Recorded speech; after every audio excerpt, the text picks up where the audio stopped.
বাদশাহ হারুনুর রশিদ বললেন, ও পাহারাদার শোন রে শোন। বাদশাহ হারুনুর রশিদ বললেন, ও পাহারাদার,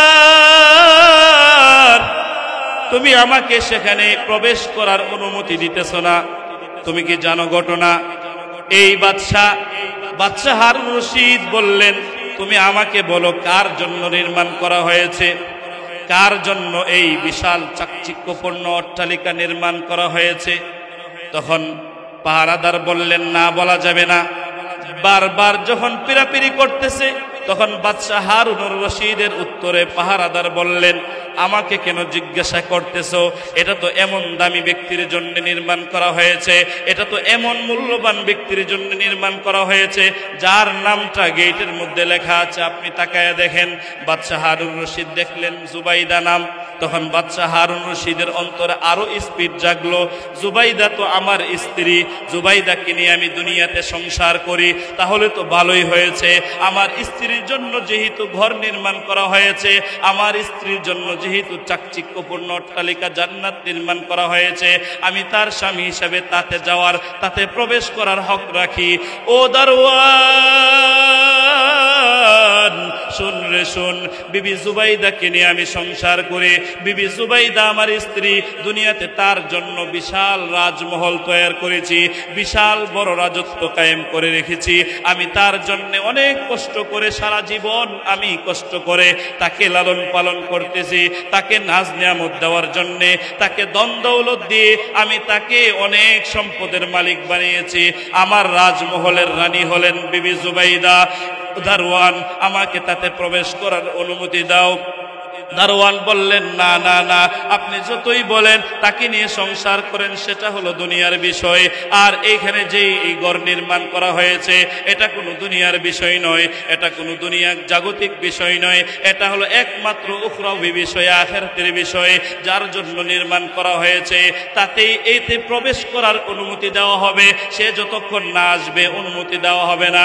তখন বারবার এরকম ভাবে পিরাপিরি করার পরেও প্রবেশ করতে পারে নাই। হঠাৎ বাচ্চার ঘুম ভেঙে গেছে। ঘুম ভাঙ্গার পরে দেখলেন, না না, যতক্ষণ আমি তা দেখেছি, আমি তো দুনিয়ার কোনো বিষয় দেখি নাই, আমি তো দেখতেছি আখিরাতের বিষয়। এটা তো আমি স্বপ্নের ঘরে, ঘুমের ঘরে দেখেছি। আমি তো দেখেছি আমার স্ত্রীর সুসংবাদ দেখতেছি, ভালো কিছু অবলোকন করেছি। তখন স্ত্রীকে ডাকায় আনলেন, ও বিবি জুবাইদা শোন রে শোন, এদিকে আসো, আমার দিকে আসো, আমার এই কথার ব্যাখ্যা দিয়ে যাও। আমি যেই স্বপ্ন দেখেছি এই স্বপ্নের ব্যাখ্যা তুমি দিয়ে যাও। বিবি জুবাইদা, আমার রাজমহলে থেকে, আমার রাজত্বের মধ্যে তুমি সংসার করে বসবাস করে কি এরকম বড় আমল করেছো, যে আমলের বদৌলতে আল্লাহ তাআলা দুনিয়ার থাকতেই তোমার সুসংবাদ হিসাবে, দুনিয়ার থাকতেই তোমার জন্য চাকচিক্যপূর্ণ অট্টালিকা জান্নাত নির্মাণ করেছে। বিবি জুবাইদা বললেন, ও আমার স্বামী, ও আমার স্বামী বাদশাহ হারুনুর রশিদ, আমি তো তেমন কোনো আমল করি নাই, তবে শুধু একটা আমল আমার মনে পড়ে। আমি 300 হাফেজে কোরআনকে দৈনিক 24 ঘন্টা, 3 8 24, আমি 1 ঘন্টা করে 100 হাফেজে কোরআনকে রাজমহলের চতুর্দিকে আমি বসি কোরআন তেলাওয়াতে লাগায় রাখি। আমি যেন সংসারের কাজ করতে গিয়ে সারাদিন যেদিকে যাই সেদিকে কোরআনের আওয়াজ শুনি, যেদিকে যাই সেদিকে যেন কোরআনের তেলাওয়াত আমার কানে আসে, সেই লক্ষ্যে আমি তাদেরকে নিয়োজিত রেখেছি। আমি তাদেরকে চতুর্দিকে বসিয়ে রেখেছি। তারা যখন কোরআন তেলাওয়াত করে, আমি যখন যে কোনো কাজ করি, আমার কানের মধ্যে এই কোরআনের সুমধুর কণ্ঠের আওয়াজ আসে। সুবহানাল্লাহ কইতেন না? আমার কানে আওয়াজ আসে, সুমধুর তেলাওয়াত যখন কেউ পড়ে,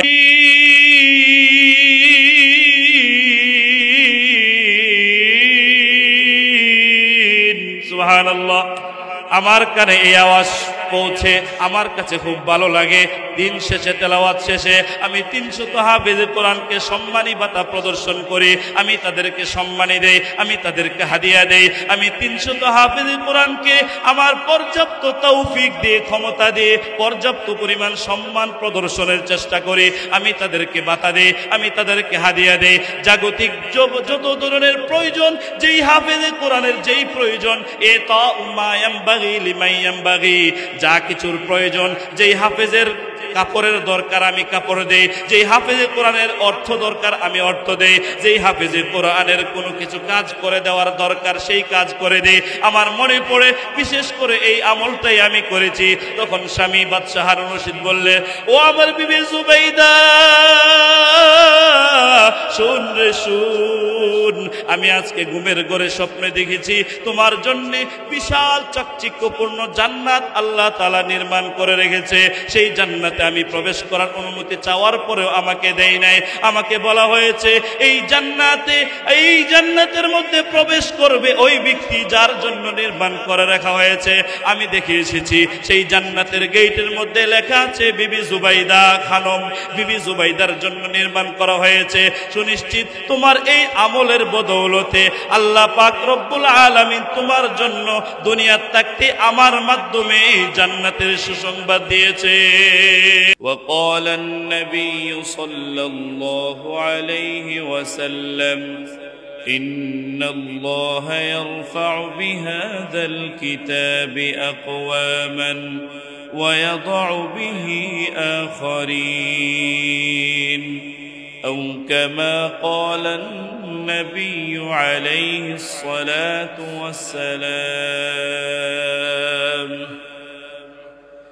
وہ زمانہ میں معزز تھے حامل قرآن ہو کر، اور تم ذلیل و خوار ہوئے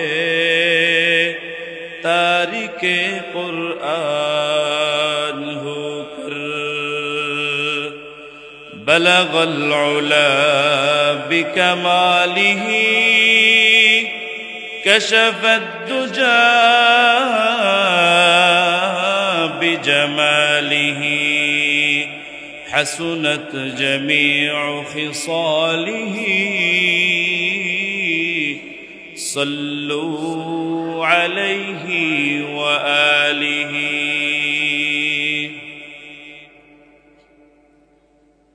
আলহামদুলিল্লাহ, আমরা মহান আল্লাহ পাকের দরবারে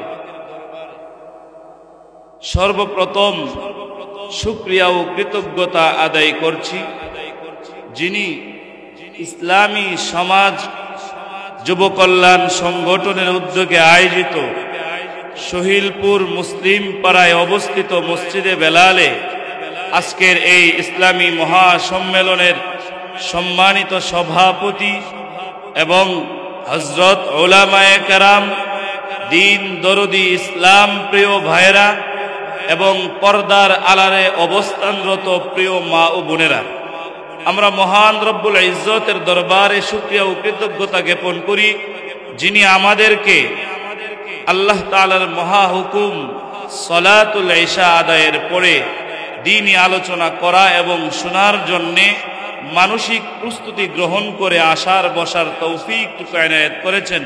সেই জন্যে সেই রব্বে কারীমের দরবারে জবান খুলে শ্রদ্ধাজড়িত কণ্ঠে বিনয় অবনমিত চিত্তে কালিমাতুশ শুকুর একসাথে এক আওয়াজে বলি আলহামদুলিল্লাহ। মুহতারাম হাজিরিন, আমি আপনাদের সামনে সূরাত বনী ইসরাইলের 9 নম্বর আয়াত এবং মুসলিম শরীফের 817 নম্বর হাদিস পাঠ করেছি। আয়াত ও হাদিসের আলোকে আজকে আমাদের আলোচ্য বিষয় হবে যে কোরআন, তার হক অনেক রয়েছে। কোরআনের উপরে সকল ইমানদার মানব জাতির মুসলিম নরনারীর হক রয়েছে, আবার মুসলিম নরনারীর উপর কোরআনের হক রয়েছে।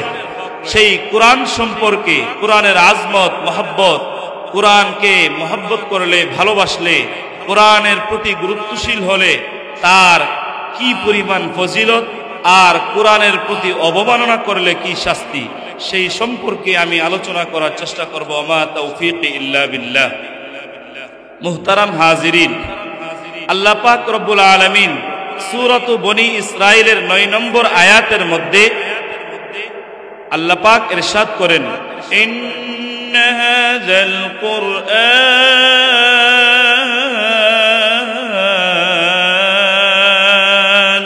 ইয়াহদি লিল্লাতী হিয়া আকওয়াম। আল্লাহ পাক রব্বুল আলামিন সূরাত বনী ইসরাইলের 9 নম্বর আয়াতে ইরশাদ করেন, নিশ্চয়ই এই কুরআন মানব জাতিকে পথ প্রদর্শন করেন। ইয়াহদি লিল্লাতী হিয়া আকওয়াম, নিশ্চয়ই এই কুরআন মানব জাতির জন্য, মানব জাতিকে এমন পথে পথ প্রদর্শন করেন যেই পথটা হলো হিয়া আকওয়াম, যুক্তিসঙ্গত, ন্যায় সঙ্গত, সঠিক পথ, সিরাতে মুস্তাকিম।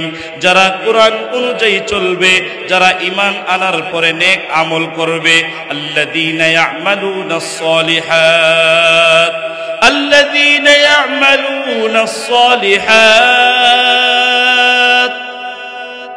নিশ্চয় যারা ঈমান আনার পরে নেক আমল করবে, তাদেরকে কুরআন পথ প্রদর্শন করবে, তাদেরকে সুসংবাদ প্রদান করবে এমন পথের দিকে যেই পথ সঠিক, নেই সঙ্গত, সিরাতে মুস্তাকিম, সঠিক রাস্তা। এবং তাদের জন্য পরকালে আল্লাহর পক্ষতে থাকবে মহা প্রতিদান, বিশাল চাকচিক্যপূর্ণ অট্টালিকা, জান্নাত। আল্লাহ প্রদত্ত জান্নাত তার মৃত্যুর আগেই তৈরি করে রাখবেন। সুবহানাল্লাহ। মুহতারাম হাজিরিন, মুফাসসিরিনে কেরাম, এই যে কোরআনের শাব্দিক অনুবাদ আমরা শুনেছি, কোরআন মানুষকে এমন পথে পথ প্রদর্শন করেন যেই পথ হলো হিয়া আকওয়াম, সঠিক, নেই সঙ্গত, সঠিক পথ, যাতে কোনো বক্রতা নেই। এবং পাশাপাশি কোরআন ওই সকল মানুষকে সুসংবাদ প্রদান করেন যারা ঈমান আনার পরে আমলে সালেহা করে, আর তাদের জন্য আল্লাহ প্রদত্ত ঘোষণা হলো তাদের জন্যে মহা প্রতিদান। দুনিয়ার থাকতেই চাকচিক্যপূর্ণ অট্টালিকা তার জন্য আল্লাহ নির্মাণ করে রাখেন। সুবহানাল্লাহ। মুফাসসিরিনে কেরাম এই আয়াতের তাফসীর করতে গিয়ে লেখেন, ব্যাখ্যা করেন, এত সুন্দর কথা কুরআন মানুষের জন্য নেই সঙ্গত পথে মানুষকে পথ প্রদর্শন করে, তাহলে সকল মানুষকেই নাকি শর্ত আছে? বলেন, সকল মানুষকে পথ দেখায় নাকি পথ পাওয়ার জন্যে, হেদায়েত পাওয়ার জন্যে মানুষের মধ্যে চেষ্টা থাকতে হবে, মানুষের মধ্যেও কিছু গুণ থাকতে হবে? মুফাসসিরিনে কেরাম, তাফসীর কারকগণ লিখেন, এই হেদায়েত প্রাপ্ত হবে, সঠিক পথ দেখাবে, সুসংবাদ প্রদান করবে, দুনিয়ার থাকতেই জান্নাতের সুসংবাদ কোরআন দিবে ওই সকল লোকদের যাদের মধ্যে 5টা গুণ থাকবে। কয়টা গুণ বলেন তো দেখি? 5টি। কোরআনের কারিমের এই 5টি গুণই কোরআনের কারিমের হক। প্রত্যেকটা নরনারীর কাছ থেকে এই কোরআন পাওনা, কোরআন হক রাখেন 5টি। 1 নম্বর হলো আল ঈমানু বিল কোরআন। সকলেই মুখস্থ করে নিব, ঈমান বিল কোরআন, কোরআনের প্রতি 100% বিশ্বাস স্থাপন করা যে কোরআন আল্লাহর পক্ষ থেকে নাজিল হয়েছে। মহাগ্রন্থ আল কোরআন বিশ্ব ব্রহ্মাণ্ডের এক অদ্বিতীয় অধিপতি মহান স্রষ্টার পক্ষ থেকে হাবিবে কিবরিয়া রসুল আরবি সাল্লাল্লাহু আলাইহি ওয়াসাল্লামের উপর নাজিল করা হয়েছে।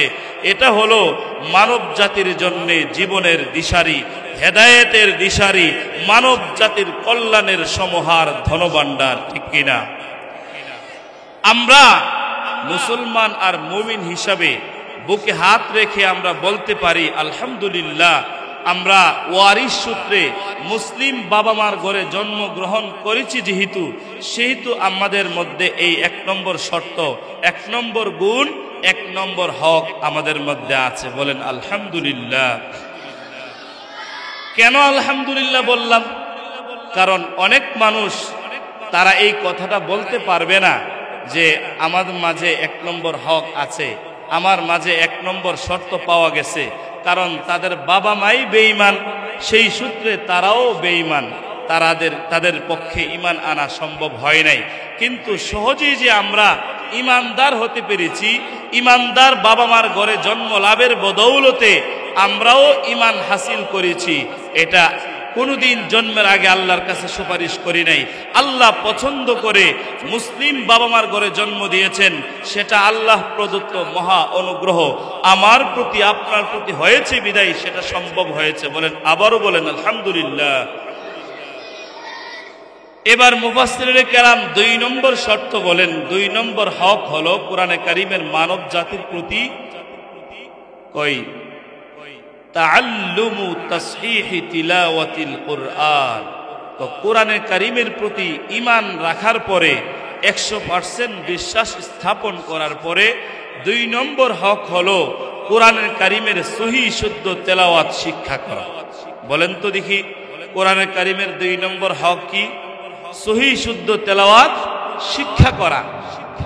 তাহলে এই আয়াত, এই 2 নম্বর হকের এই সার কথা হলো, ব্যাখ্যা হলো যে যতটুকু না শিখলে নামাজ রোজা করা যাবে না, যতটুকু না শিখলে আমার 5 ওয়াক্ত নামাজই সহি হবে না, যতটুকু না আমি শিক্ষা লাভ করলে আমি মুসলমানের ঘরে জন্ম লাভ করেছি সেই কথার প্রমাণ বহন করবে না, ততটুকু আমার উপর শিক্ষা গ্রহণ করা, কমপক্ষে সূরা ফাতিহা সহ 4টি সূরা সহি শুদ্ধভাবে তেলাওয়াত শিক্ষা করা। সহি শুদ্ধ না হলে উলামায়ে কেরামের সোহবতে গিয়ে যাদের তেলাওয়াত সহি শুদ্ধ, তাদের দ্বারস্থ হয়ে তাদের সান্নিধ্য লাভ করে তেলাওয়াত সহি করার জন্য চেষ্টা করতে হবে। করতে হবে কি হবে না? যদি ততটুকু না করি তাহলে তো আমি মুসলিম বাবা মার ঘরে জন্ম হয়ে আমি সেই মুসলিম বাবা মার ঘরে মুসলিম হিসেবে জন্ম লাভ করার মূল্যায়ন আর কদর আমি করলাম না। যদি না পারি তাবলিগে যেতে হবে, যদি না পারি মাদ্রাসায় যেতে হবে, যদি না পারি আমার এলাকার যে আলেম ওলামা আছে, আমার বাতিজা আছে, আমার নাতি আছে ইত্যাদি, যার কাছে আমার পছন্দ হয় তার কাছ থেকে আমি সহিহ শুদ্ধ তেলাওয়াত শিক্ষা করে 5টা সূরা আমি রিভিশন দিয়ে তাদের সাথে পর্যালোচনা করে তাদের সাথে শেয়ার করে আমি নিশ্চিত হতে হবে আমার তেলাওয়াতের মান এতটুকু শুদ্ধ হয়েছে, আমি যদি নামাজ পড়ি আমার নামাজ সহিহ হবে। এতটুকু ধারণা, বিশ্বাস, এতটুকু নিশ্চয়তা আমি মুসলিম হিসাবে নিতে হবে। ঠিক কি ঠিক না? 3 নম্বর হক হলো তালিমু তাসহিহি তিলাওয়াতিল কুরআন। কোরআনে কারীম নিজে শিক্ষা লাভ করা 2 নম্বর হক। 3 নম্বর হলো নিজে শিখার পরে 3 নম্বর হক তার উপরে আবশ্যক হয়ে যাবে সে অপরকে শিক্ষা দেওয়ার জন্যে তার একটা জিকির ফিকির, তার একটা চেষ্টা প্রচেষ্টা সদা সর্বদা অব্যাহত থাকতে হবে। সে নিজে যা শিখছে, যা একটা কথা প্রবাদ বাক্য বলা হয়, যে শিখছে সে ঠেকছে, যে শিখছে সে ঠেকছে। মুরব্বীরা বলে থাকেন, যেহেতু আল্লাহ তাআলা তোমাকে তৌফিক দিয়েছে সহিহ শুদ্ধ তেলাওয়াত শিক্ষা করার, তোমার উপর আরেকটা হক এসে গেছে, অপর মুসলিম মুসলমানের ঘরের বাচ্চা ছেলে মেয়েদেরকে তুমিও সহিহ শুদ্ধ তেলাওয়াত শিক্ষা দেওয়া। এই জন্যই তো উলামায়ে কেরাম বাড়ি ঘর ছাইরা এক এলাকা ছেড়ে আরেক এলাকায় এসে কোরআন শরীফ সহিহ শুদ্ধ তেলাওয়াত শিক্ষা দেওয়ার চেষ্টা করে। ঠিক কি ঠিক না? শুধু এতটুকু জাতীয় স্বার্থে, নিজের কোনো ক্ষুদ্রতম ব্যক্তিগত স্বার্থের জন্য নয়, বৃহত্তম স্বার্থে তারা এক এলাকা ছেড়ে অন্য এলাকায় একটা পরিবেশ গড়ে সেখানে শিক্ষার একটা ব্যবস্থা করে। ঠিক ঠিক না? সকলে বলেন। তাহলে আমরা বুঝতে পারলাম 2 নম্বর হক শিক্ষা করার পরে, 2 নম্বর শর্ত অর্জন করার পরে 3 নম্বরটা শর্ত হয়ে যায়। 3 নম্বরটা অপরকে শিক্ষা দেওয়া, সেটা আমার উপর আবশ্যক হয়ে যায়। 4 নম্বর হলো আল ফাহমু ওয়াল ইফহাম বিল কুরআন। কুরআনে কারীম অনুবাদ বুঝা, নিজে সহিহ শুদ্ধ তেলাওয়াত শিখার পরে, শিখানোর পরে কোরআনে কারীমের অর্থ বোঝার চেষ্টা করা। কোরআনে কারীমের বোঝার জন্য সূরা ফাতিহা যে আমরা নামাজে পড়ি, নামাজে পড়লে তার অর্থ কি, কি মর্মার্থ আমরা আল্লাহর কাছে ব্যক্ত করতেছি, আর আল্লাহ এর প্রতি উত্তরে কি বলতেছে সেটা আমাদেরকে বুঝতে হবে। আমরা দৈনন্দিন নামাজে সূরা ফাতিহা পড়ি, যখন নামাজ পড়ি নামাজে দাঁড়িয়ে যখন বলি আলহামদুলিল্লাহি রাব্বিল আলামিন,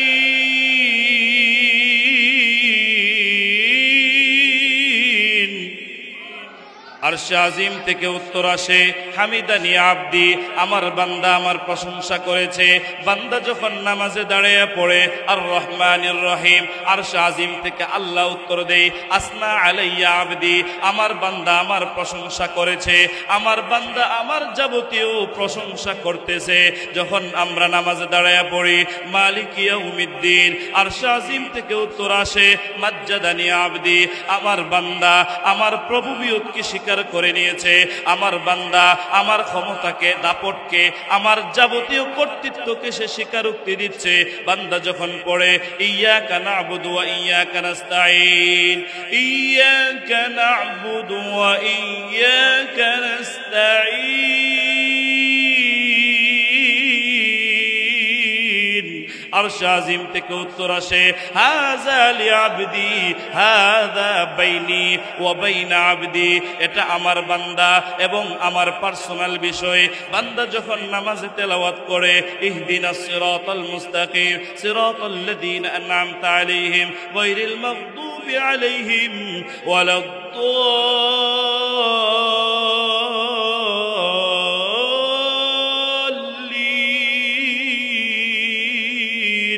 আরশে আজিম থেকে উত্তর আসে, হাযা লিআবদি ওয়া লিআবদি মা সাআলা, আমার বান্দা যে নামাজে পড়তেছে, বান্দা বলতেছে একমাত্র আমার জন্য নাকি ইবাদত করে, বান্দা বলতেছে আমি নাকি তাকে সঠিক পথ দেখাইতাম, এই পথে যেই পথে সিরাতে মুস্তাকিম, যাদেরকে ওই সকল প্রিয় বান্দা যাদেরকে আমি হেদায়েতের পথ দিয়েছি তাদের পথে চালাইতে, যাদেরকে আমি গজব দিয়েছি, যাদের প্রতি আমি গুসা করেছি তাদের পথে না চালাইতে। ও ফেরেশতা জিবরাইল, তুমি কই রে? তুমি কি দেখতেছ না নামাজে দাঁড়ায় আমার বান্দা আমাকে রহমান নাম নিয়ে স্মরণ করতেছে, আমার 99টা নামের মধ্যে রহমান নামটা নিয়ে স্মরণ করতেছে। বান্দা যেই তামান্না নিয়ে, বান্দা যেই আশা নিয়ে নামাজ পড়তেছে, তুমি তার আশা পূরণ করো। তখন জিবরাইল আমিন আকাশ থেকে অবতীর্ণ করে জমিনে চলে আসে। তখন বান্দার যেই মাকসাদ, বান্দা যেই উদ্দেশ্যে আল্লাহর কাছে 2 রাকাত নামাজ পড়তেছে, বান্দা যদি ফরজ নামাজ পড়ে যেই উদ্দেশ্যে পড়তেছে, বান্দা যদি নফল নামাজ পড়ে কোন উদ্দেশ্যের জন্যে, তখন জিবরাইল আমিন ওই বান্দার যাবতীয় মনের তামান্না পুরা করার জন্য স্বয়ং আসমান থেকে জমিনে অবতীর্ণ করে চলে আসে। তাহলে কোরআনে কারীমের 4 নম্বর হক হলো কোরআন বুঝার চেষ্টা করা। ও মুরব্বী বাবারা, আমরা তো ছোট কালে পড়ি নাই, যারা পড়ি নাই মনোবল ভাঙ্গার কারণ নেই, নিজে বুঝার চেষ্টা করার কথা বলছি। বুঝার জন্য এই যে শুনলাম আলহামদুলিল্লাহ, প্রত্যেকটা আয়াত নামাজে পড়লে আল্লাহ আবার একটা একটা আয়াতের উত্তর দে, এই কথাটা কেউ শুনছি কেউ শুনি নাই। কি কি মনের তামান্না আমরা ব্যক্ত করি, আল্লাহ এর উত্তরে কি বলেন, এটা মাঝে মাঝে সুযোগ হলে উলামায়ে কেরামের কাছ থেকে বুঝার শোনার চেষ্টা করা। এই তামান্না যদি দিলে থাকে, সে শিখতে মৃত্যুর আগে যদি শিখতেও না পারে, তার চেষ্টা প্রচেষ্টার বদৌলতে আল্লাহ বলে তোমার 4 নম্বর হক আদায় যারা করেছে তাদের কাতারে তোমার নামটাও লেখা হবে। সুবহানাল্লাহ।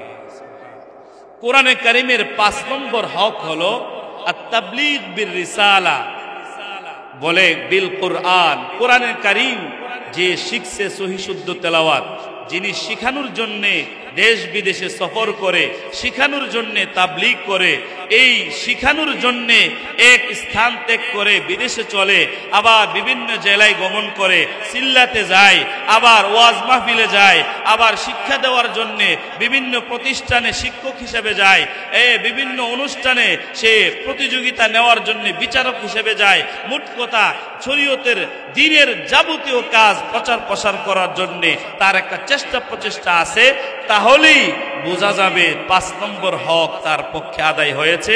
5 নম্বর হক কোরআনে কারীমের ওই ব্যক্তি আদায় করতেছে। এখন মনে প্রশ্ন জাগবে, হুজুর 5টা হক যে বলা হইল সবগুলো কি সবার জন্য? না না না, কমপক্ষে প্রথম আর 2 নম্বর, 1 নম্বর আর 2 নম্বর সকলের থাকতে হবে। ইমানদার দাবি করতে হইলে শিখতে হবে, মানতে হবে, চেষ্টা করতে হবে। ঠিক কি ঠিক না? কই যার সহিহ শুদ্ধ তেলাওয়াত হয়ে গেছে তার উপরে 3 নম্বরটা আসে শিখানোর। আবার যে সহিহ শুদ্ধ শিখাইতে পারে তার জন্য আরেকটা হক আইসে গেছে, চেষ্টা করা কোরআনের কারিমের অর্থ বোঝার। যার 4 নম্বরটা হয়ে গেছে তার দায়িত্ব আরেকটু বেড়ে গেছে। দেশ বিদেশে শীতকাল হইল সফর কইরা ওয়াজ করো, এই চিল্লা লাগাও, এক সাল লাগাও, লাগায় লাগায় সারা বিশ্বের মানুষের কাছে হেদায়েতের বাণী, ইসলামের বাণী প্রচার প্রসার করো। ঠিক কি ঠিক না? এই হলো আমরা শুনতে পারলাম সূরাত বনী ইসরাইলের 9 নম্বর আয়াতের তাফসীর ব্যাখ্যা, যে কোরআনে কারিমের হেদায়েতের পথ দেখাবে, নেই সঙ্গত পথে আমাদেরকে চালাবে, আবার সুসংবাদ প্রদান করবে ঈমান আনার পরে আমলদারদেরকে। আর সুসংবাদটা হলো পরকালে গেলে জান্নাতের মালিক হইবা। সুবহানাল্লাহ।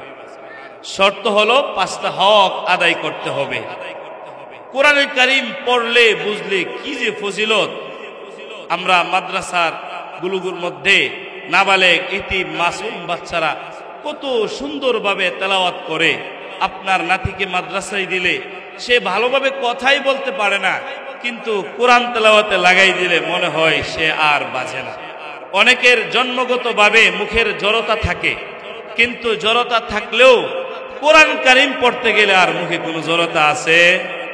এটাই হলো কোরআনের কারিমের মান শান, এটাই কোরআনের কারিমের আজমত মহব্বত, এটাই কোরআনের কারিমের মুজিজা বরত্ব, যে কোরআনের কারিমের ক্ষেত্রে অনেক কিছু ভিন্নতা রয়েছে।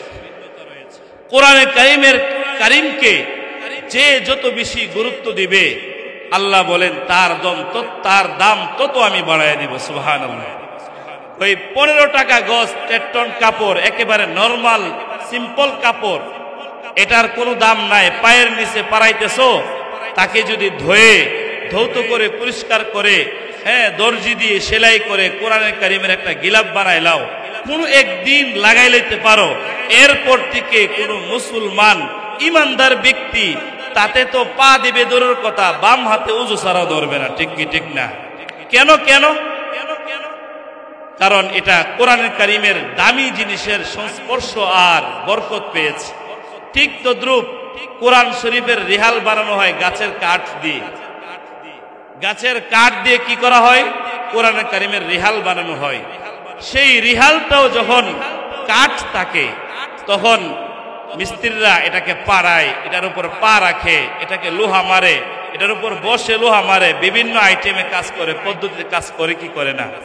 কিন্তু যখন রিহাল হয়ে যায়, রিহালটা হওয়ার পরে কোরআন শরীফে লাগার আগেই মিস্ত্রিকে এখন আর পা দেওয়া যেত না রে, এখন আর বেয়াদবি করণ যেত না, এখন কোরআন শরীফের রিহাল হয়ে গেছে। যেদিন থেকে মসজিদ মাদ্রাসা এটা ব্যবহৃত হতে থাকে সেদিন থেকে উজু ছাড়া আর কেউ ধরে না। একটু পা যদি ভুলে ঘটনাক্রমে লেগে যায়, এটাকে আমরা চুম্বন করি, সম্মান প্রদর্শন করি কি করি না? কেন? একেবারে নিম্নমানের একটা কাঠের দাম যদি বেড়ে যেতে পারে, তাহলে আমি আপনি কোরআনকে মহব্বত করলে, ভালোবাসলে আমাদের দামও তত বেশি বেড়ে যাবে। বলেন সুবহানাল্লাহ। বাদশাহ হারুনুর রশিদ আমরা নাম শুনেছি কিনা? আব্বাসী শাসন আমলে খেলাফতের যুগের 5ম বাদশাহ, 149 হিজরিতে ওনার জন্ম। বাদশাহ হারুনুর রশিদ উনি অনেক বড় আলেম ছিলেন, বিজ্ঞ আলেম ছিলেন, আবার দেশের শাসকও ছিলেন। আগেরকার মানুষ যারা শাসক হইতেন ওনারা শুধু জাগতিক এলেমে, জাগতিক বিদ্যায় পারদর্শী ছিলেন, শুধু তাই নয়, তাদেরকেই বাদশাহ মনোনীত করা হইতো যাদের মাঝে জাগতিক এবং ইসলামিক দুটোটা শিক্ষা সমন্বয়ে উচ্চ লেভেলের শিক্ষিত, সে দেশও চালাইতে পারবে, ইসলামের আইন গবেষণার বিষয়ে সে একজন মুফতি, একজন মুহাদ্দিস, মুহাক্কিক আলেম, তাকেই গভর্নর বানা হইতো। বলেন সুবহানাল্লাহ। কিন্তু যুগের পরিবর্তন, কালের বিবর্তনে বর্তমানে আমরা এটা খুব কমই দেখতে পাই। তো যাই হোক, বাদশাহ হারুনুর রশিদ একদিন স্বপ্ন দেখতেছেন। বাদশাহ হারুনুর রশিদ একদিন স্বপ্ন দেখতেছেন যে ঘুমের ঘরে এক বিশাল চাকচিক্যপূর্ণ অট্টালিকা, তার একটা স্বর্ণের গেট, স্বর্ণ দিয়ে বিশাল বড় গেট, গেটের মধ্যে লেখা আছে জুবাইদা, জুবাইদা, জুবাইদা খানম, বিবি জুবাইদার নাম বড় স্বর্ণ অক্ষরে লেখা আছে। এরকম দৃশ্য দেখে বাদশাহ হারুন রশিদের ভিতরে একটু আগ্রহ, স্পিরিট তৈরি হলো, তার ভিতরটা একটু ঘুরে দেখা দরকার। বলতেন না সুবহানাল্লাহ। স্পিড যখন তৈরি হলো, আগ্রহ জাগলো, তখন দৌড়ায়া ওই দারোয়ান, সেখানে নিয়োজিত দারোয়ানের কাছে গেছে। গিয়া এত আগ্রহ, দারোয়ানকে কিছু জিজ্ঞাসা করে না করেই ঢোকার চেষ্টা করতেছে, কিন্তু দারোয়ান আটকাইলেন। ওই লোক, কোত্থেকে আপনি আসছেন? কোন পারমিশন ছাড়া ভিতরে ঢুকে যাচ্ছেন। তখন বাচ্চা হারুন রশিদ হতভম্ব হয়ে, হ্যাঁ না না, আমি একটু ভিতরটা দেখতাম। তখন এই পাহারাদার, এই সিকিউরিটি গার্ড, এই গেটম্যান, তিনি বললেন, না না, এটা আল্লাহর পক্ষ থেকে যার জন্য নির্মিত হয়েছে, সে যতক্ষণ পর্যন্ত না আসবে ততক্ষণ পর্যন্ত এতে প্রবেশের অনুমতি কাউকে দেওয়া হবে না। বলেন সুবহানাল্লাহ। বাদশা হারুন রশিদ বললেন, ও পাহারাদার, শোন রে শোন। বাদশা হারুন রশিদ বললেন, ও পাহারাদার, তুমি আমাকে সেখানে প্রবেশ করার অনুমতি দিতেছ না। তুমি কি জানো ঘটনা? এই বাদশা হারুন রশিদ বললেন, তুমি আমাকে বলো কার জন্য নির্মাণ করা হয়েছে, কার জন্য এই বিশাল চাকচিক্যপূর্ণ অট্টালিকা নির্মাণ করা হয়েছে? তখন পাহারাদার বললেন, না, বলা যাবে না। বারবার যখন পিরাপিরি করতেছে, তখন বাদশা হারুন রশিদের উত্তরে পাহারাদার বললেন, আমাকে কেন জিজ্ঞাসা করতেছো? এটা তো এমন দামি ব্যক্তির জন্য নির্মাণ করা হয়েছে, এটা তো এমন মূল্যবান ব্যক্তির জন্য নির্মাণ করা হয়েছে যার নামটা গেটের মধ্যে লেখা আছে। আপনি তাকায়া দেখেন।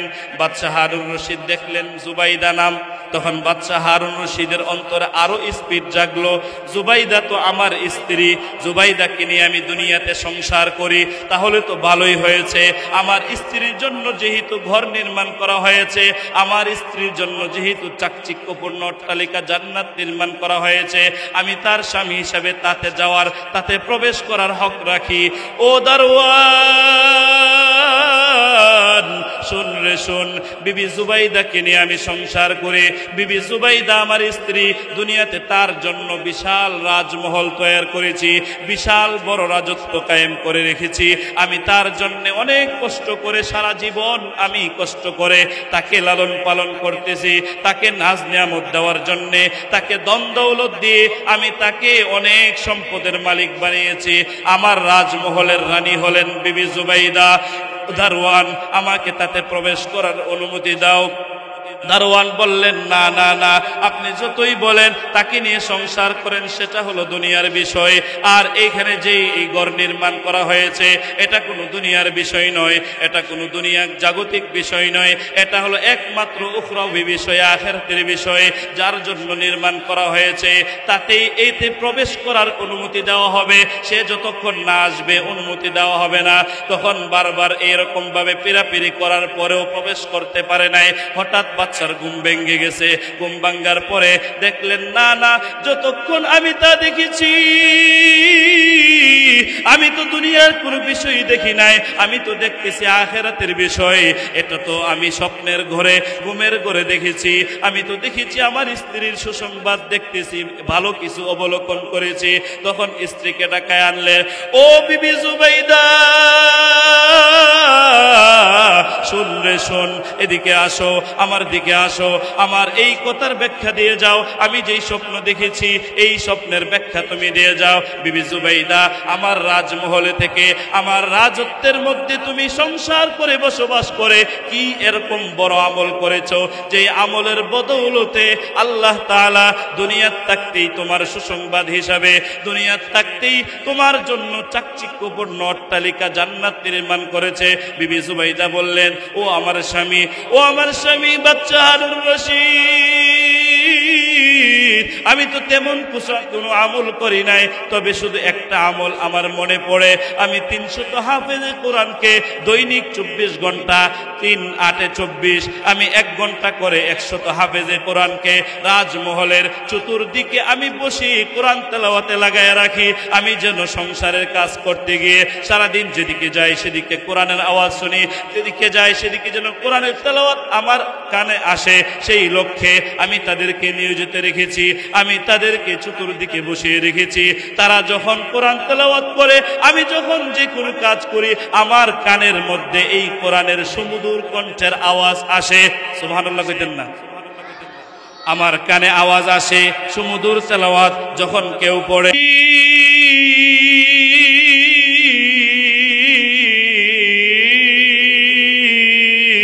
সুবহানাল্লাহ, আমার কানে এই আওয়াজ পৌঁছে আমার কাছে খুব ভালো লাগে।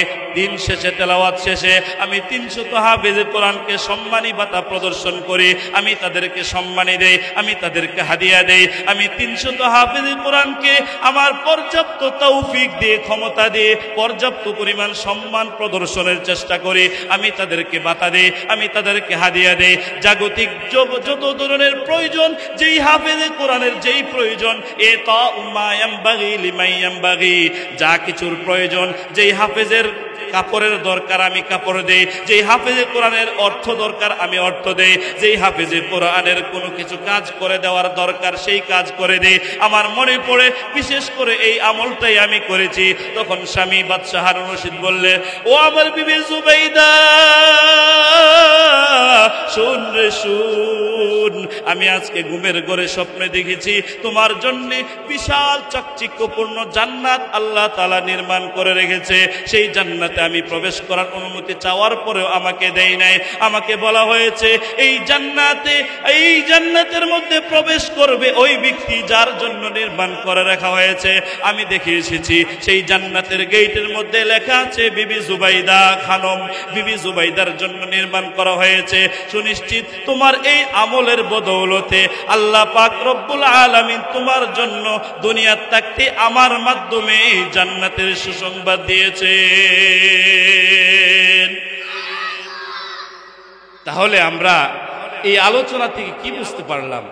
যে কোরআনের সাথে মহব্বত, ভালোবাসা, কোরআনের সাথে দিলটাকে যে যত বেশি লাগাইবে, কোরআনের সাথে যে যত বেশি মহব্বত করবে, কোরআনে কারিমের কাজ করবে, তাফসিরুল কোরআন মাহফিলের কাজে সহযোগিতা করবে, তাফসিরুল কোরআন শোনার জন্য আসবে, তাফসিরুল কোরআন সম্পাদনের জন্য চেষ্টা করবে, যাবতীয় সার্বিকভাবে মাদ্রাসার প্রতি সুনজর রাখবে। মাদ্রাসাতে যেই কোরআন শিক্ষা দেওয়া হয় তাতে একজন বাচ্চা ভর্তি করে নিজের নাতি, নিজের বংশের যে কোনো একজনকে ভর্তি করে সেই কোরআন শিক্ষা লাভ করার সুযোগ করে দিবে। যে কোনো মাধ্যমে কোরআনের সাথে সম্পর্ক স্থাপন করবে, তাকেও আল্লাহ তাআলা বিবি জুবাইদার মতো দামি বানাইতে পারেন কি পারেন না? অবশ্যই অবশ্যই পারেন, কিন্তু দরকার মেহনত, কিন্তু দরকার আমাদের চেষ্টা। কিন্তু অনেকে আফসোস আর পরিতাপের বিষয়, কোরআনের কথা শুনলে, কোরআনের কথা অনেকের কাছে বেশি একটা সুবিধা লাগে না, বেশি একটা ভালো লাগে না। আল্লাহ রসুল সাল্লাল্লাহু আলাইহি ওয়াসাল্লাম মুসলিম শরীফের 817 নম্বর হাদিস পাঠ করেছি। এই হাদিসে বলেন, ইন্নাল্লাহা ইয়ারফাউ বিহাদাল কিতাবি আকওয়ামান, ইন্নাল্লাহা ইয়ারফাউ বিহাদাল কিতাবি আকওয়ামান ওয়া ইয়াদউ বিহি আখারিন। আল্লাহর রাসূল সাল্লাল্লাহু আলাইহি ওয়াসাল্লাম বলেন, নিশ্চয় আল্লাহ পাক রব্বুল আলামিন, যিনি বিশ্ব ব্রহ্মাণ্ডের এক অদ্বিতীয় অধিপতি, তিনি কোরআনের মাধ্যমে, তিনি এই কিতাবের মাধ্যমে যারা কিতাবকে সম্মান করবে, যারা কোরআনকে মহব্বত করবে, কোরআনকে ভালোবাসবে, তাফসিরুল কোরআন মাহফিলকে ভালোবাসবে, যারা ইসলামী যে কোনো অনুষ্ঠানকে মন থেকে সাপোর্ট করবে, তা আল্লাহ পাক রব্বুল আলামিন কোরআনের সাথে মহব্বতের বদৌলতে এই কোরআনের মাধ্যমে ওই ব্যক্তিকে, ওই জাতিকে, ওই সম্প্রদায়কে, ওই দেশবাসীকে, ওই বিশ্ববাসীকে কোরআনের মাধ্যমে দুনিয়ার থাকতেই সম্মানিত করবে। সুবহান।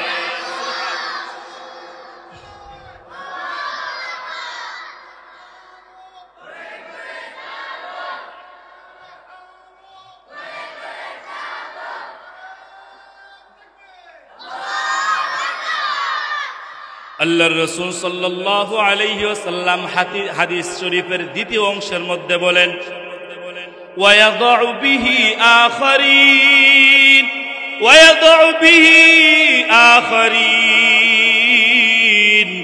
কিন্তু উম্মত রে শোন, ও আমার উম্মতের দল, যারা কোরআনকে আর চোখে তাকাবে, বক্রতার সাথে দেখবে, যারা কোরআনকে মহব্বত করবে না, ভালোবাসবে না, কোরআনের প্রোগ্রামকে সাপোর্ট করবে না, কোরআনের যে কোনো আয়োজনকে মন থেকে মেনে নিতে পারবে না, মেনে নিতে সহ্য করতে পারে না, যেখানে কোরআনের আওয়াজ শুনে তার বেশি একটা ভালো লাগে না, কোরআনের কথা শুনলেই, কোরআনে বলা হয়েছে সুদ হারাম, ঘুষ হারাম, যাবতীয় অন্যায় কাজ হারাম, সে কোনা ব্যাংকে তো টাকা রাখলে বেশি একটা ইন্টারেস্ট আসে না, ইসলামী পন্থায় আসে, আমি তো টাকা দিলে আমি তো বেশি একটা শর্ত করি নাই, আমাকে কিছু না মাত্র লাভ দিছে। এরকম কোরআন যা বলেছে হালালগুলোকে হালাল মানতে সে পারে না, হারামগুলোকে হারাম মানতে পারে না। আল্লাহর রাসূল বলে, ও আমার উম্মত শুন, যাদের মানসিকতা এমন হবে, যাদের মন মানসিকতা এমন হবে, আল্লাহ পাক রব্বুল আলামিন ওই ব্যক্তিকে, ওই সমাজকে, ওই গোষ্ঠীকে, ওই রাষ্ট্রকে, ওই দেশকে, ওই বিশ্ববাসীকে এই কোরআনকে অবমাননা করার কারণে তাদেরকে চিরতরে অপমানিত করে দুনিয়ার থাকতেই জাহান্নামের সার্টিফিকেট দিয়ে দেওয়া হবে। নাউজুবিল্লাহ। वो जमाना में मुअज़्ज़ज़ थे हामिले कुरान होकर, और तुम ज़लीलो ख़ार हुए तारिके कुरान होकर। কবি বলেন, যারা যুগে যুগে সম্মানিত হয়েছেন, যারা যুগে যুগে সম্মানের পাত্র হয়েছেন, তারা কোরআনকে আজমত করেছেন, কোরআনের সাথে সম্পর্ক রেখেছেন। যারা অনেক যুগে যুগে অনেক সম্মান অর্জন করেছেন, যারা দুনিয়ার থাকতেই ভালো কিছু সুসংবাদ প্রাপ্ত হয়েছেন, তারা যুগে যুগে তাদের আমলও আছে। তারা এক রাকাতে, দুই রাকাতেই খতম করেছেন, তারাবির নামাজ অনেক দীর্ঘায়ুভাবে পড়েছেন, নফল নামাজ বেশি পড়েছেন। কোরআন তেলাওয়াত করা তাদের একটা আদত ছিল। গাড়িটা যখন চলাফেরা করে তখনও তেলাওয়াত করে, যখন ঘুমানোর পূর্ব মুহূর্তে সুযোগ পায় তখনও তেলাওয়াত করে, যখন কোনো দিকে যাইতেছে তাফসিরুল কোরআনের মাহফিল শুনে তখনও তারা বসে পড়ে কোরআনের ব্যাখ্যা শোনার জন্যে। ওই রকম ভাবে যুগে যুগে তারাই সম্মানিত হয়েছে, যারা যুগে যুগে কোরআনকে মহব্বত করেছেন, ভালোবেসেছেন। পক্ষান্তরে কবি বলেন, और तुम जलीलो खार हुए तारिके कुरान होकर। আর তোমরা শুনে রাখো, যুগে যুগে তোমরা লাঞ্ছিত হবে, যুগে যুগে তোমরা অপদস্থ হবে, যুগে যুগে তোমাদেরকে অনেক অবমাননার শিকার হতে হবে, অনেক লাঞ্ছনার শিকার হতে হবে। যদি তোমরা কোরআনকে বেইজ্জতি করো, কোরআনকে সাপোর্ট না করতে পারো, তাহলে মরার আগে এমনও হতে পারে, এমন ভাবে মৃত্যু আসবে তোমার ঈমানও নসিব হবে না। নাউজুবিল্লাহ। আল্লাহ পাক রব্বুল আলামিন কোরআনে কারিমে বলেন, ওয়ামান আযলামু মিম্মান ইফতারা আলাল্লাহি কাযিবান আও কাযযাবা বিআয়াতিহি। এই আয়াতের একটা প্রেক্ষাপট আছে। একজন ব্যক্তি জালেম বাদশার সামনে এই আয়াত উচ্চ সুরে পড়েছিলেন। জালেম বাদশা যখন এই আবু বকর নেতালিসি নামে একজন জালেম বাদশা, যারা ঈমান আনয়ন করেছে, ঈমান কোরআনের বিরুদ্ধে আইন করার পরে যারা মেনে নিয়েছে তাদেরকে আপন মনে করে, আর যারা মানতে পারে নাই তাদেরকে তার শত্রু মনে করে, এরকম একজন ভালো মানুষকে ধরে ফাঁসির মঞ্চে কাস্টে ঝুলাবে, তার চামড়া খসে খসে ছিঁড়ে ফেলবে, এরকম শাস্তির সম্মুখীন হবে বলে হুমকি দিল। তখন ওই ব্যক্তি জালেম বাদশার সামনে প্রকম্পিত না হয়ে একেবারে উচ্চ সুরে এরকম ভাবে এই আয়াত পাঠ করলেন। পর্যায়ক্রমে কয়েকজনকে মৃত্যুবরণ করতে হয়েছে, কয়েকজনকে শাস্তি দেওয়া হয়েছে, তারা শাস্তি প্রাপ্ত হয়ে দুনিয়া থেকে বিদায় গ্রহণ করেছে। কিন্তু পাক্কা মুমিন ইমানদার ব্যক্তি, তার সিরিয়াল যখন আসলো, তখন তাকে শুলিতে চড়াবে, তাকে ফাঁসির কাস্টে ঝুলাবে। তখন কোরআনের পাওয়ার কেমন শুনেন, সে যখন তাকে যখন এরকম ফাঁসির কাস্টে ঝুলানোর প্রস্তুতি নেওয়া হচ্ছে, তখন সে একেবারে 100% বিশ্বাসী। আমার আল্লাহ কোরআনেই বলেছেন জুলুমের কথা, আমার আল্লাহ অবমাননার কথা। কোরআনের প্রতি বিশ্বাস রাখলে আল্লাহ হেফাজত করেন, কোরআনকে অবমাননা করলে তাদেরকে লাঞ্ছিত করেন। আমি যেহেতু বিশ্বাস করি, আমি যেহেতু দিলে প্রাণে সাপোর্ট করি, ইনশাআল্লাহ আল্লাহ আমাকে বাঁচাবেন, এরকম দৃঢ় প্রতিজ্ঞা নিয়ে যখন সে উঠল ফাঁসির কাস্টে, সে তাকে সব করা হবে, জল্লাদকে আনা হলো, তখন সে উচ্চ স্বরে পড়ল, ওয়ামান আযলামু মিম্মান ইফতারা আলাল্লাহি কাযিবান আও কাযাবা বিআয়াতি। ও জালেম বাদশা, শোনো, আমার আল্লাহ বলেছেন কোরআনে, যারা দুনিয়ার মধ্যে আল্লাহর কোরআনকে অবমাননা করবে, আল্লাহর কোরআনের বিরুদ্ধে আইন করবে, তাদেরকে সাপোর্ট না করতে আমি ফাঁসির কাস্টে এসেছি। ব্যক্তিগত কোনো স্বার্থে নয়, ফাঁসির কাস্টে এসেছি আমি কোনো ব্যক্তিগত ক্ষুদ্রতম স্বার্থের জন্য নয়, আমি বৃহত্তম স্বার্থে আল্লাহর জমিনে আল্লাহর কোরআনের বিরুদ্ধে আইন হওয়ার কারণে আমি মানি নাই। আমি জাতীয় স্বার্থে, আমি বৃহত্তম স্বার্থে আপনার বিরোধিতা করেছি। আমাকে চাইলে ফাঁসির কাস্টে ঝুলাইতে পারেন, কিন্তু মনে রাখবেন আমি হক পথে আছি, আমি ন্যায় পথে আছি। আমাকে যত অবমাননা করেন আমি নিশ্চিত ইনশাআল্লাহ আল্লাহ আমাকে বাঁচাবে। ওমান আযলামু মিম্মান ইফতারা আলাল্লাহি কাযিবান আও কাযাবা বিআয়াতি। এরকম ভাবে যখন আয়াত উচ্চারণ করলো, তখন যেই বাচ্চা ফাঁসি দিবে সে থরথর হবে, তার কম্পন সৃষ্টি হয়ে গেছে। যারা জল্লাদ ফাঁসিতে ঝোলাবে তারাও এলেডুলে হেলেডুলে পড়ে গেছে, তাকে কে ফাঁসি দিবে তারা নিজেরাই অজ্ঞান হয়ে গেছে। তাহলেই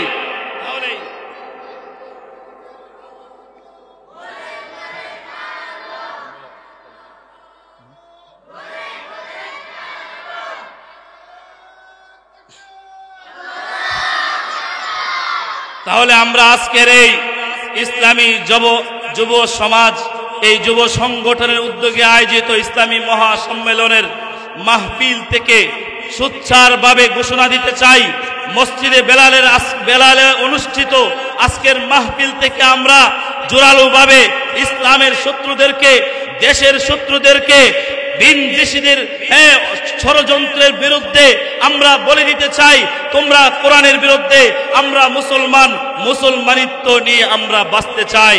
আমাদের ইমানের উপর যখন আঘাত করবে, আমাদের আমলের উপর যখন আঘাত করবে, আমাদের কোরআনের উপর যখন কোরআনের বিরুদ্ধে আইন করবে, তখন কিন্তু শান্ত মুসলমান, শান্ত গোষ্ঠী, শান্ত সমাজ আর ঘরে বসে থাকবে না, তোমাদের বিরুদ্ধে ঝাঁপিয়ে পড়বে। ইসলামী তাওহীদি জনতা খেপবে তো সারা দেশ লড়বে। ইসলামী তাওহীদি জনতা সারা দেশ থেকে আওয়াজ তুলবে ইমান বিদ্বেষী লোকদের বিরুদ্ধে, বেঈমান হিন্দুদের বিরুদ্ধে, ভারতের বিরুদ্ধে, সকল ধরনের ষড়যন্ত্রের বিরুদ্ধে যখন মাঠে নামবে, তখন এক সাগর রক্ত দিয়ে হলেও তাদের ঈমান রক্ষা করবে। তাহলে ইনশাআল্লাহ তাআলা আমরা যেই কোরআনের ওয়াজ শুনতেছিলাম, কোরআনের সাথে যে যত সম্পর্ক বেশি স্থাপন করবে, কোরআনের প্রতি যে যেরকম মানসিকতা পোষণ করবে, আল্লাহ বলেন তার আজমত, তার ভালোবাসা, তার দাম দুনিয়ার বুকে আমি তত বাড়ায় দিব। বলেন সুবহানাল্লাহ। কোরআনে কারিমের মধ্যে অনেক ফজিলত বর্ণিত হয়েছে। কোরআনের বড়ত্ব, কোরআনের মহব্বত রাখলে কি হবে, না রাখলে কি হবে। কোরআনকে যারা অবমাননা করবে, তারা যত কিছু আমল করুক, যত কিছু ভালো হিসাবে উপস্থাপনা করুক, তাদের ভালো নয়। কোরআনের প্রতি যদি 1 নম্বর হক আমরা আলোচনা শুনেছি, আল ঈমান বিল কোরআন। সূরাত বনী ইসরাইলের 9 নম্বর আয়াতের ব্যাখ্যা, 1 নম্বর হক কি ছিল? কোরআনের কারীমের প্রতি 100% বিশ্বাস রাখা। আমি আপনি যদি এরকম মানসিকতা লালন করতে পারি, আমাদের দুনিয়াবি যাবতীয় কাজ কোরআনের মাধ্যমে হাসিল হবে কি হবে না? আল্লাহর রাসূল সাল্লাল্লাহু আলাইহি ওয়াসাল্লাম ইরশাদ করেন, কানা রাসূলুল্লাহ সাল্লাল্লাহু আলাইহি ওয়াসাল্লাম ইযা হাযাবাহু আমরুন বাদারা ইলাস সালাহ আল্লাহর রাসূল সাল্লাল্লাহু আলাইহি ওয়াসাল্লাম ইরশাদ করেন, যখন দুনিয়াতে চলতে ফিরতে যদি কোনো বিষয়ে আমি আক্রান্ত হইতাম, আমার কোনো টেনশন আসতো, আমার কোনো চিন্তা চলে আসতো, তখন আমি বেশি একটা চিন্তিত হইতাম না, বেশি একটা চিন্তা লালন করতাম না। আমি মনে করতাম আমার এই সমস্যার সমাধান আছে, আমি এই সমস্যার সমাধানের জন্যে আমি আমার যাই নব আবিষ্কৃত সমস্যার জন্যে আমি নামাজ পড়ব, কোরআনের মাধ্যমে আমি সমাধান খুঁজবো, নামাজের মাধ্যমে সমাধান খুঁজবো। ইদা হাজাবাহু আমরুন, কোনো বিষয় যখন তাকে গ্রাস করে ফেলতো, তাকে আক্রান্ত করে ফেলতো, আল্লাহর রাসূল বলেন বাদারা ইলাস সালাহ, তখন আমার আমল ছিল আল্লাহর রাসূল তখন নামাজের দিকে বেরিয়ে যাইতেন, নামাজ পড়ার জন্য চলে যাইতেন। নামাজের মাধ্যমে আল্লাহর কাছ থেকে অসম্ভব বিষয়কে সম্ভব বানিয়েছেন, অনেক কঠিন বিষয়কে সহজ বানিয়েছেন, অনেক বড় ধরনের বিষয়, একেবারে অনেক কঠিন বিষয়কে তিনি অসাধ্যকে সাধন করেছেন। এমন এক ঘটনা, এই সাহারানপুরের এক কুলি ব্যক্তি আল্লাহর ওলি হওয়ার জন্যে, আল্লাহর নিকটতম বান্দা হওয়ার জন্যে একেবারে আলেম হতে হবে আল্লাহ বলেন নাই, মুফাসসির হইতে হবে বলেন নাই, কিন্তু শর্ত হলো তাকওয়া হাসিল করতে হবে। কি করতে হবে? তাকওয়া হাসিল করতে হবে। সাহারানপুরের এক কুলি ব্যক্তি সারাদিন রেল স্টেশনে কুলিগিরি করে, কিন্তু সে আল্লাহর কোরআনের প্রতি বিশ্বাসী, আল্লাহর প্রতি বিশ্বাসী, আল্লাহর রসুলের প্রতি বিশ্বাসী, যাবতীয় বিশ্বাসী হওয়ার কারণে আল্লাহ বলেন তুমি কুলি হইতে পারো, তোমার যাবতীয় অনেক আমল আমার কাছে একেবারে প্রিয়তম বান্দার মতো। সুবহানাল্লাহ। এই সাহারানপুরের কুলি আল্লাহর কাছে কিভাবে নৈকট্যশীল হয়েছে? ওনার একটি বিশেষ একটা গুণ ছিল আমানত। আয়াতুল মুনাফিক সালাসাতুন ইযা হাদ্দাসা কাযাবা ওয়া ইযা ওয়া'দা আখলাফা ওয়া ইযা তুমিনা খানা।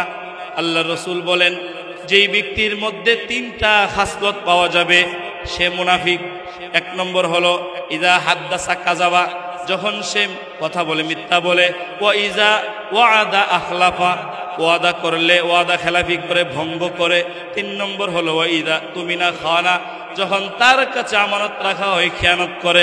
আল্লাহর রাসূলের এই হাদিস থেকে বোঝা যায় যারা এইগুলো করে না তারাই হলো প্রকৃত মুমিন। এই কুলি ব্যক্তি তার বিশেষ একটা গুণ ছিল ইদা তুমিনা খানা ইদা তুমিনা আদ্দা, যখন সে তার কাছে আমানত রাখতো কেউ, আমার মালটা যথাস্থানে পৌঁছায় দিও, আমার মালটা যথাস্থানে তুমি সঠিক সময়ে পৌঁছায় দিবা, এরকম ভাবে যখন কেউ ওয়াদা করত, কারোর সাথে চুক্তি হইতো টাকা পয়সার বিনিময়ে, তখন সে যত কষ্ট হইতো ওয়াদা ঠিক রাখতো, তার যত কষ্টই হইতো যথাসময়ে সঠিক টাইমে পৌঁছাইতো। আমরা যখন কোনো দুনিয়াবি কাজকর্ম করি, মিস্ত্রি দিয়ে কাজ করায়, যেই মিস্ত্রিরা ওয়াদা রক্ষা করে তাদেরকে দিয়ে কাজ করাইতে মজা লাগে, কিন্তু তারা বলছে শনিবার আসবে, 80% আসার চেষ্টা করে। আরেক গ্রুপ আছে তারা এক শনিবারে বলছে কই শনিবার যে যা, তাদের কোনো আগামাতা নেই, আছে না নাই? তো এরা হইল এক নম্বর কাতারের মানুষ না। যেহেতু সে ওয়াদা রক্ষা করত, যথাসময়ে পৌঁছাইতো, মানুষ তার চাহিদা ছিল অনেক, মানুষ তাকে দিয়ে রেল স্টেশন থেকে নামার পরে মালামাল স্থানান্তরিত করত, তাকে দিয়ে বোঝা বহন করে এক স্থান থেকে আরেক স্থানে নিয়ে যাইত। তখন অন্য যারা বিশ্বাসঘাতকের দল, যারা তারই পার্টনার, তার মতো কাজ করে, কিন্তু মানুষ কোনো বোঝা দিলে বিদেশে আইসা একেবারে দামি পুট্টাটা দিলে তারা অন্য রাস্তা দিয়ে ফুড়াইয়া লয়ে যেত। তাদেরকে তো মানুষ বেশি একটা চাহিদা পোষণ করে না, তাদের তেমন একটা চাহিদা নাই, শুধু খালি কুলি মানুষের কাছে রাখি। তখন ডাকাতের দল একদিন ভাবলো কারণটা কি তার গুণ, এত বিশেষ গুণ, তাকে দিয়ে নেওয়া। আমরা ডাকলে চাচা দেন, রাখো, অন্য আমাদের লোক আছে, সে দেখি নিয়ে কোলাইতে পারে না, শুধু তাকেই দে। তখন তারা গবেষণা করে দেখলো হায়, সে যদি মাঠে থাকে আমাদের মাঠ নষ্ট হয়ে যাবে। বলেন নাউজুবিল্লাহ। সে যদি মাঠে থাকে আমাদের মাঠ নষ্ট হয়ে যাবে, তাকে একটা কাজ কর। সকলে মিললে পরামর্শ করলো, চক্রান্ত তারে উদাও করে দেশের আয়না ঘরে ঢুকাইয়া তাকে একেবারে ঘুম করে ফেলবো, তাহলে তো মাঠ আমাদের। নাউজুবিল্লাহ কইতেন না, রাখে আল্লাহ মারে কে।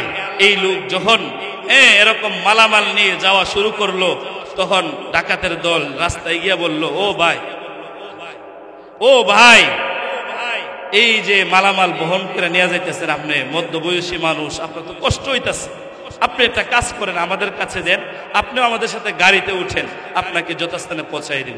পিরাপিরি করার বদৌলতে সে উঠে গেল, সরল মনা মানুষ। উঠার পরে তাকে গন্তব্যে নিবে দূরের কথা, ওই লোক ডাকাতের দল তারা নিয়ে এক জঙ্গলে প্রবেশ করলো, বলেন নাউজুবিল্লাহ। সেখানে গিয়ে কুলি ব্যক্তি দেখে মাথার খুর পড়ে আছে, পায়ের হাড় পড়ে আছে, হাতের হাড্ডি পড়ে আছে, চাটনি পড়ে আছে, ইত্যাদি অঙ্গ প্রত্যঙ্গ বিক্ষিপ্ত আকারে ছড়িয়ে ছিটিয়ে পড়ে আছে। এই দৃশ্য দেখেই এই কুলি ব্যক্তি বিশ্বাসী হয়ে গেল, আমাকে তো দেখা যায় তারা ভালো কোনো উদ্দেশ্যে আনে নাই, তারা তো আমাকে মেরে ফেলার জন্য আনছে। একটু ভীত সন্ত্রস্ত মানুষ হিসাবে একটু ভয় আসলো, প্রশ্ন করলো, ও ডাকাতের দল, তোমরা আমাকে এখানে কেন নিয়ে এসেছো? তখন তারা বলল, তুমি কি এখনো বুঝতে পারো না? তোমাকে এখানে এনেছি তোমাকে মেরে ফেলার জন্যে, দুনিয়া থেকে বিদায় করে তোমার হাতে প্রদত্ত সম্পদের মালিক হওয়ার জন্যে তোমাকে নিয়ে যাব, তোমাকে মেরে ফেলবো, তোমার সম্পদ নিয়ে যাইব। তখন এই কুলি বান্দা বললে, ও ডাকাতের দল,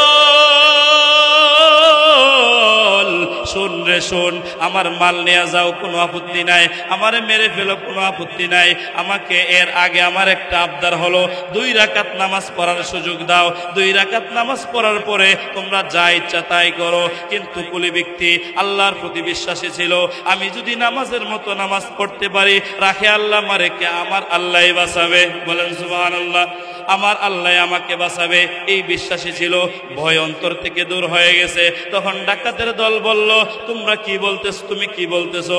তোমার মতো অনেক লোক এখানে এসেছিল, তারা 2 রাকাত নয় অনেক রাকাত নামাজ পড়েছে, তাদের নামাজ আমাদের হাত থেকে বাঁচাইতে পারে নাই, তারা দুনিয়া থেকে চলে যেতে হয়েছে, আমাদের উদ্দেশ্য সাকসেসফুল হয়েছে। কুলি ব্যক্তি বলে, ঠিক আছে মানলাম, এরপরও আমার 2 রাকাত নামাজের সুযোগ দাও। 2 রাকাত নামাজ পিরাপিরির করার পরে সুযোগ দিল। 2 রাকাত নামাজ পড়ার জন্য সে আল্লাহু আকবার বলে দাঁড়ায় গেল, সুবহানাল্লাহ। নামাজে দাঁড়িয়ে বলল সুবহানাল্লাহ, পড়ার পরে আউযুবিল্লাহ বিসমিল্লাহ পড়ার পরে যখন পড়লো আলহামদুলিল্লাহি রাব্বিল আলামিন,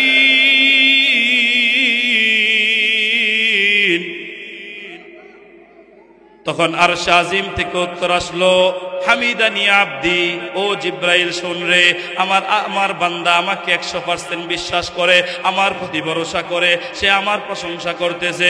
বান্দা যখন পড়লো আর রহমানির রহিম, তখন আরশ আজিম থেকে উত্তর আসলো, আসনা আলাইয়া আব্দি, আমার বান্দা আমার প্রশংসা করতেছে। বান্দা যখন পড়লো মালিকি ইয়াউমিদ্দিন,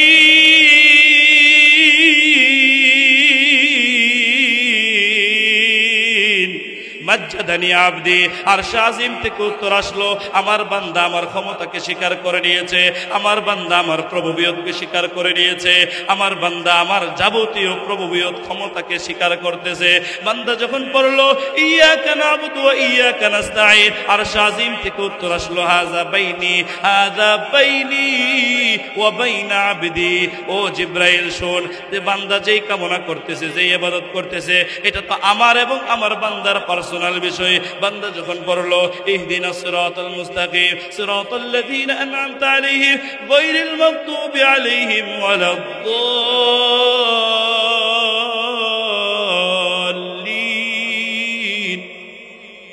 আরশ আজিম থেকে উত্তর আসলো, হাযা লিআবদি ওয়া লিআবদি মা সাআলা, ও জিব্রাইল তুমি কই রে, আমার বান্দা যা বলতেছে, আমি নাকি সঠিক পথে চালাইতাম, আমি নাকি বিপদ থেকে বাঁচাইতাম, 100% বিশ্বাসী হয়ে আমারকে ডাক নিয়ে রহমান নাম নিয়ে ডাক দিতেছে, তুমি কই রে? বান্দা যা কামনা করতেছে এটা তো আমার বান্দার বিষয়, এবং আমার বান্দা যা কামনা করতেছে সেটাকে বাস্তবায়ন করা আমি আল্লাহর বিষয়, তুমি কই রে? কই আসমান থেকে চলে যাও, মুহূর্তের মধ্যে তাকে সহযোগিতা করো। ও জিব্রাইল, তুমি এই মুহূর্তে চলে যাও।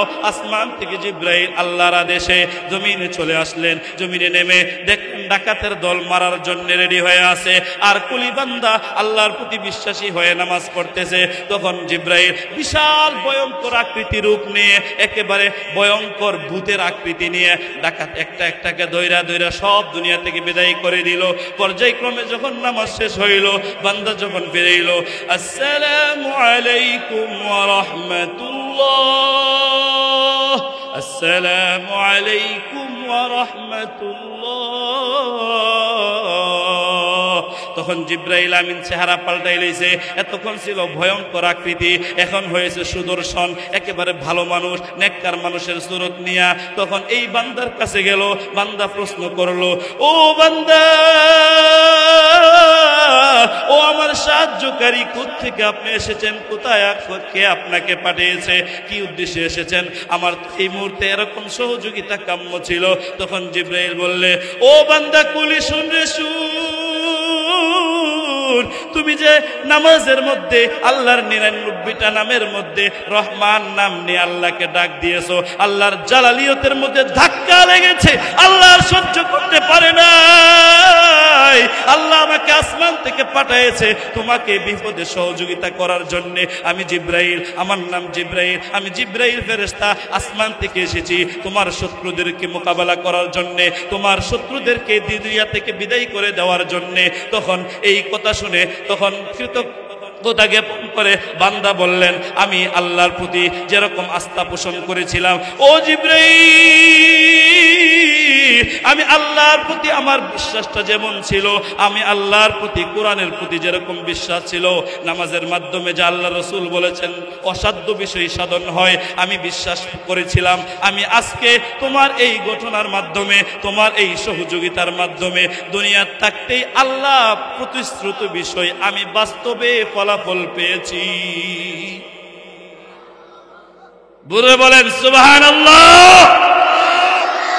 আল্লাহ পাক রব্বুল আলামিন আমাদের সবাইকে সূরা বনী ইসরাইলের 9 নম্বর আয়াতের অনুবাদ এবং মুসলিম শরীফের 817 নম্বর হাদিসের আলোকে কোরআনের আজমত, মহব্বত, ভালোবাসা সংক্রান্ত যে আলোচনা শুনেছি, সর্বপ্রথম আমাকে এবং আপনাদের সবাইকে আমল করে দুনিয়াতে সাফল্য মণ্ডিত হওয়ার তৌফিক দান করুন, আখেরাতে পরকালে বিবি জুবাইদার মতো জান্নাতের মালিক হওয়ার তৌফিক দান করুন। ওয়া আখিরু দাওয়ানা আলহামদুলিল্লাহি রাব্বিল আলামিন।